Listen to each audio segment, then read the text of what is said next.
તો આ તરફ પોરબંદરના માધવપુરમાં ભગવાન શ્રી કૃષ્ણ અને રૂક્ષ્મણીજીના વિવાહ ઉત્સાહનો પ્રારંભ થયો છે, જે છેલ્લા 8 વર્ષથી યોજાતા આ મેળાને રાષ્ટ્રીય કક્ષાનો દરજ્જો આપવામાં આવ્યો છે।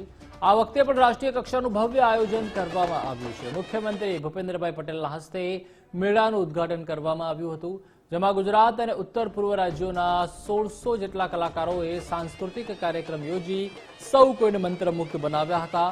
જાણે કલાનો સાગર છલકાયો હોય તેવા દ્રશ્યો જોવા મળ્યા હતા।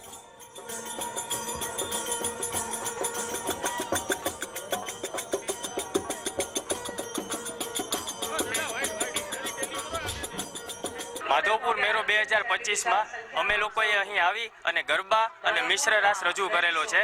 અહીં 800 ગુજરાતીઓ અને 800 નોર્થ ઇસ્ટના કલાકારો સાથે મળી 1600 કલાકારો સાથે મળી અને આ ભવ્ય અતિ ભવ્ય કાર્યક્રમમાં સાંસ્કૃતિક કાર્યક્રમ બધાએ યોજ્યો છે અને આ કાર્યક્રમમાં અમે લોકોએ અમારી કલા રજૂ કરી અને ખૂબ જ આનંદ માણ્યો છે। અને એટલા સરસ કાર્યક્રમમાં લોકોને પણ અપીલ છે કે આવો માધવપુરના મેળામાં અને માણો माधवपुर मेड़ो। हम गुजरात वासियों और आसाम वासियों नॉर्थ ईस्ट वासियों को रिलेशन जो हुआ कल्चर में और बहुत बहुत धन्यवाद है। हमारा बहुत बहुत यहाँ से हमारा खुश हुआ है। हमें संस्कृति परफॉर्मिंग आर्ट ના ગ્રુપમાંથી આવ્યા છે અને અમારા ડાયરેક્ટર છે હરેશ મઢવી અને પૂનમ પોસ્ટરિયા અને અમે લોકો અહીંયા માધવરાયજીના લગ્નમાં 1600 કલાકારો અહીંયા એકત્રિત થયા છીએ અને 800 આપણા ગુજરાતના રહ્યા છે અને 800 કલાકાર નોર્થ ઈસ્ટ કે પૂર્વના રહ્યા છે।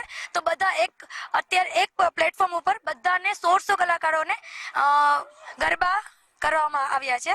તો અમને ખૂબ જ મજા આવી છે। આવો એક પ્રથમવાર જ આ આયોજન કરવામાં આવેલું છે, જેમાં 1600 કલાકાર એક સાથે રમી રહ્યા છે।